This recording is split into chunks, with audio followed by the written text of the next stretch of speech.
ഇത് വിരിയിച്ച ഈ കുഞ്ഞുങ്ങളെയാണ് നമ്മളിനി നമ്മളെ ബെറ്റ ഫിഷിൻ്റെ പ്രൈസിന് കൊടുക്കുന്നത്. അതായത് ഇത് സൈസാകാൻ നിൽക്കില്ല നമ്മൾ. പിന്നെ നമ്മൾ സൈസാക്കാൻ കുറച്ച് മാറ്റി വെച്ചിട്ട് ബ്രൂഡ് സ്റ്റോക്കിന് ബോട്ടിലിംഗ് സൈസിനൊക്കെ കൊടുക്കാൻ നമ്മൾ കുറച്ച് മാറ്റി വെക്കുന്നുണ്ട്. അപ്പോൾ ഈ കൂത്താടി എന്ന് പറയുമ്പോൾ നല്ല പ്രോട്ടീൻ കണ്ടൻ്റുള്ള ഫുഡാണ്. അപ്പോൾ ഈ സൈസിലാകുമ്പോൾ നമുക്ക് നമ്മളെ ബെറ്റ ഫിഷിൻ്റെ പ്രൈസിന് കൊടുക്കാൻ കഴിയും. അതായത് ചെറിയ പ്രൈസിനല്ല കേട്ടോ, ഒരു 15 days എബോവ് ഒക്കെ ഉള്ള പ്രൈസിന് കൊടുക്കാൻ കഴിയുന്ന സൈസാണ്. ഇതിലൊരു വലിയ സൈസ് ഇപ്പോൾ നമ്മൾ ബ്രൂഡ് സ്റ്റോക്കിന് വേണ്ടി ഇതേമാതിരി നമ്മൾ ചെയ്ത് വെച്ചതാണ് ഈ കാണുന്നത്. ഇത് നമ്മൾ ബ്രൂഡ് സ്റ്റോക്കിന് നമ്മൾ ഫീഡ് ചെയ്യില്ല, ഒരു നേരം ഇതാണ് ഫീഡ് ചെയ്യാറുള്ളത്. സോ ഗൈസ് കണ്ടില്ലേ, രണ്ടാമത്തെ ദിവസം ബാക്കിയുള്ള വെഗും കൂടി ബ്രീഡായി കിട്ടിയിട്ടുണ്ട്. ഇപ്പോൾ മൊത്തം കുഞ്ഞുങ്ങൾ നമുക്ക് കിട്ടിയിട്ടുണ്ട്, ഒരുപാട് കുഞ്ഞുങ്ങളുണ്ട്. മൊയ്ന കൾച്ചർ പോലെ നിറഞ്ഞു നിൽക്കുന്നുണ്ട്. ഇപ്പോൾ മൊയ്ന ഫീഡ് ചെയ്യുന്നിടത്ത് നമ്മൾ ഈ സൈസ് സാധനമാണ് ഫീഡ് ചെയ്യുന്നത്. ഇതാകുമ്പോൾ നല്ല പ്രോട്ടീനുകളുണ്ടാകുമ്പോൾ കുഞ്ഞുങ്ങൾ പെട്ടെന്ന് ഗ്രോത്തായി കയ്യിലുള്ള ബെറ്റ ഫ്രൈസ്. ഇവർക്ക് നമ്മൾ എങ്ങനെ ഫീഡ് ചെയ്യുക എന്നുള്ളത് ഞാൻ കാണിച്ചു തരാം. ഇതിന് തൊട്ടടുത്തുള്ള ടാങ്കാണ്, ഇതുപോലെ നമ്മൾ റൈസാക്കി എടുത്ത സാധനങ്ങളാണ് അതൊക്കെ. അപ്പോൾ ഇനി നമുക്ക് ഇവർക്ക് കൂത്താടീൻ്റെ ഈ കുഞ്ഞുങ്ങളെ ഫീഡ് ചെയ്യാം. അപ്പോൾ നമ്മൾ ഇതുപോലത്തെ ഒരു സാധനത്തിൽ ഇത് നമുക്ക് ആമസോണിലൊക്കെ കിട്ടും. നിങ്ങൾക്ക് ഞാൻ ഈ വീഡിയോൻ്റെ സാധനത്തിൻ്റെ ലിങ്ക് കിട്ടിയാൽ ഞങ്ങൾക്ക് ഡിസ്ക്രിപ്ഷനിൽ കൊടുക്കുക. ഇല്ല എന്നുണ്ടെങ്കിൽ നിങ്ങളൊന്ന് ആമസോണിൽ സെർച്ച് ചെയ്ത് നോക്കുക. ഇത് 6 പീസിന് 120 150 അങ്ങനെ എന്തോ റേറ്റ് വരുന്നുള്ളൂ, കറക്റ്റ് റേറ്റ് ഓർമ്മയില്ല. അപ്പോൾ ഏതായാലും നമുക്കിനി നമ്മുടെ ബെറ്റ ഫിഷിൻ്റെ പ്രൈസിന് ഇത് കൂത്താടിയും ഫീഡ് ചെയ്ത് നോക്കാം.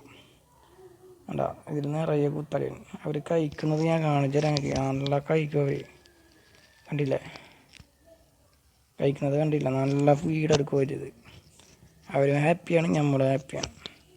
പിന്നെ ഇത് കൊടുക്കുമ്പോൾ മൊത്തത്തിൽ സ്പ്രെഡായിട്ട് കൊടുക്കാൻ ശ്രമിക്കുക, അപ്പോൾ എല്ലാവർക്കും കിട്ടുള്ളൂ. അപ്പോൾ യൂണിഫോം ഗ്രോത്ത് ആയിട്ട്. ഇപ്പോൾ ഇതിൽ ചെറിയ സൈസൊക്കെ ഉണ്ട്. കാരണം ഇത് 2 ബാച്ചിൻ്റെ കുഞ്ഞുങ്ങളാണ്. ഒന്ന് OHM റെഡിൻ്റെ കുഞ്ഞുങ്ങളും പിന്നെ സ്നോ വൈറ്റ് റെഡ് ഡ്രാഗണിൻ്റെ കുഞ്ഞുങ്ങളും ഉണ്ട് ഇതിൽ. അങ്ങനെ സ്നോ വൈറ്റ് റെഡ് ഡ്രാഗണിൻ്റെ കുഞ്ഞുങ്ങൾ കുറവായപ്പോൾ പിന്നെ ഇവരെ കൂടുതലോട്ട് ഇറക്കി വിട്ടതാണ്. ടാങ്ക് ലാഭിക്കുക എന്നുള്ള കാര്യത്തിൽ ഒരു ടാങ്കിലോട്ട് മാറ്റിയതാണ്. ശ്രദ്ധിക്കേണ്ട കാര്യം എന്താണെന്ന് വെച്ചാൽ ഇവർ ഈ കൂത്താടിൻ്റെ കുഞ്ഞുങ്ങൾ എടുക്കുന്ന പ്രായത്തിൽ ഇത് കൂത്താടി കൊടുക്കാൻ പാടുള്ളൂ. പിന്നെ ചെറിയ കുഞ്ഞുങ്ങൾക്ക് കൊടുത്തിട്ടുണ്ടെങ്കിൽ കൂത്താടി അവരെ തിന്നു കളയും. അപ്പോൾ അത് ശ്രദ്ധിക്കുക.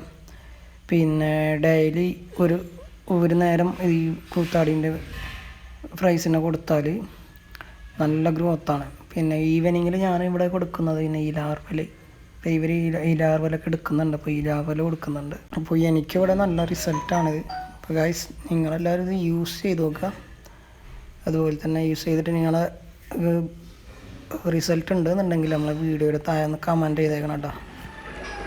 സോ ഗൈസ് ഈ മെത്തേഡ് എല്ലാവരും യൂസ് ചെയ്ത് നോക്കുക. 100% റിസൾട്ടാണ്. അപ്പോൾ പിന്നെ എനിക്ക് നിങ്ങളോട് പറയാനുള്ളത്, നമ്മളെ വീഡിയോ നിങ്ങൾ കാണുമ്പോൾ പരമാവധി സപ്പോർട്ട് ചെയ്തിട്ട് കാണുക. കാരണം നമ്മളെ വീഡിയോസ് കാണുന്നത് 90% നമ്മൾ സബ്സ്ക്രൈബ് ചെയ്യാത്ത ആളുകളാണ് നമ്മളെ വീഡിയോസ് കാണുന്നത്. അപ്പോൾ വീഡിയോ കാണുന്നവരൊന്ന് സബ്സ്ക്രൈബ് ബട്ടൺ എനേബിൾ ചെയ്ത് വെച്ചേക്കാം. പിന്നെ അതുപോലെ തന്നെ വീഡിയോ ലൈക്ക് ചെയ്യുക. വീഡിയോ ലൈക്കിനനുസരിച്ച് വീഡിയോ പൊന്തുള്ളൂ. അപ്പോൾ നിങ്ങൾ പരമാവധി വീഡിയോ ലൈക്ക് ചെയ്യുക.